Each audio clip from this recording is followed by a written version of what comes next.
Et tu ressens vraiment aussi cet écart-là, tu vois, avec peut-être l'environnement, tu vois, ici que tu retrouves, où justement, tu sais, t'as cette impression-là d'avancer vers l'avant, de construire des choses, t'as pas les mêmes limites. Souvent, j'ai entendu des gens en Thaïlande me dire, je fais des choses en Thaïlande que je serais pas capable de faire en France, tu vois. Carrément. Parce que bah, t'as peut-être l'environnement qui te pousse pas forcément vers le haut, ou des gens qui t'écoutent pas réellement, tu vois. Tu l'as ressenti ça? Ouais, je l'ai vraiment ressenti parce que quand j'en parlais à mes potes du fait que j'étais en train de me lancer, etc., ils étaient pas du tout emballés par le projet. Ils me disaient que c'était sûrement de l'arnaque, Une pyramide blabla, de blabla. Ponzi, patati patata. Voilà. Mais je leur en veux pas parce que chose que je pouvais penser aussi, moi, depuis la France, tu vois. Mhm. Ça paraît complètement lunaire. Pourquoi est-ce que, si ça c'était possible, tout le monde irait se crever le cul au travail de 8h du mat à 17h? Est-ce que t'as la réponse du coup? Eh ben du coup, je l'ai pas.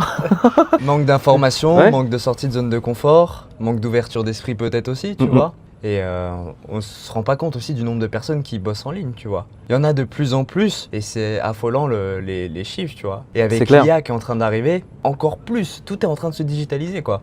Mais Au carrément. contraire, soit tu restes dans ton chemin de pensée et tu dis mon boulot, je vais le tenir jusqu'à ma retraite en étant un petit peu parano, tu vois. Et justement, tu gagneras le même salaire toute ta vie et peut-être tu seras pas forcément heureux à ta retraite si t'en as une. Parce que justement, tu essaies de te moderniser, de t'adapter à la situation, de t'adapter à la vie et d'aller vers plutôt des activités en ligne ou quelque chose que tu peux faire.